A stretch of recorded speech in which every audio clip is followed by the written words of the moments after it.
यांचा आज संदेश खऱ्या अर्थाने कामाला येतोय। जगामध्ये गौतम बुद्धाच्या युद्ध नको पण बुद्ध हवा, हा जो गौतम बुद्धाचा संदेश आहे खऱ्या अर्थाने आज आपल्याला कामाला येतोय।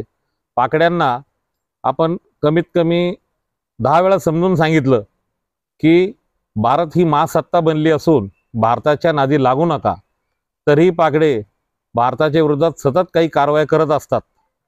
त्यांनी केलेल्या कारवायाला प्रत्युत्तर म्हणून आपल्या सैन्याने जे शौर्य गाजवलं, आपल्या एकाही नागरिकाचा कोणतीही इजा न होता पाकड्यांचे सर्व एअरबेस व सर्व सागरी आरमार उद्ध्वस्त केले।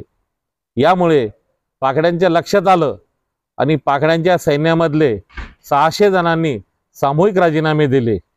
यामुळे या ठिकाणी त्यांना भारताचा जो संदेश आहे बुद्धाचा, युद्ध नको पण बुद्ध हवा, म्हणजे शांतीसाठी आजपर्यंत भारतातून पाकिस्तानला सर्व प्रकारची आर्थिक, सर्व प्रकारची खतं, त्याच्यानंतर अन्नधान्य पुरवठा होत होता। पण या ठिकाणी त्यांना फक्त आपण पाणी बंद केलं तर काय होऊ शकतं पाकिस्तानचं हे पाकड्यांना लक्षात आलं।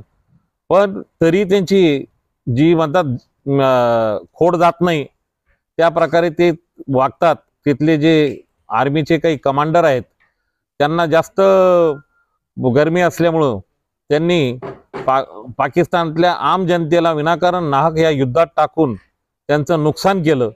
आपलं तर काही नुकसान झालं नाही, पण पाकिस्तानचं मोठ्या प्रमाणात नुकसान झालं। पाकिस्तान कमीत कमी अजून 70-80 वर्ष पाठीमागे चालल्या गेला।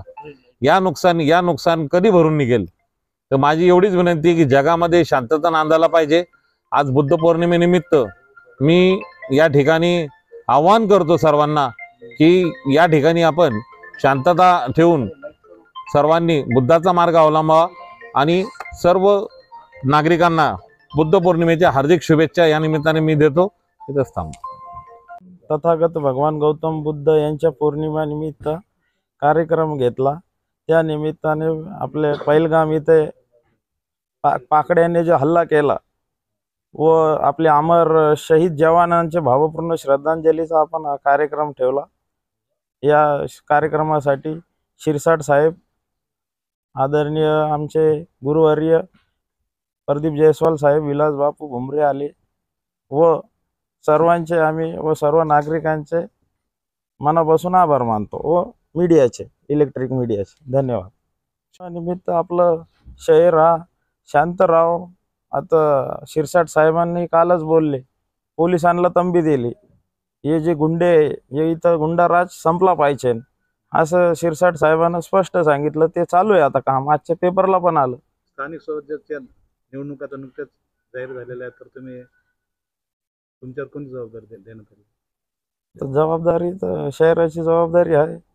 आता जे आमचे पालकमंत्री शिरसाट साहेब, खासदार साहेब संदीपान भुमरे साहेब, जयस्वाल साहेब जे ठरवतील आम्ही त्यांच्या मार्गाखाली आम्ही काम करू, मार्गदर्शनाखाली जे पण आम्हाला जबाबदारी देतील ते।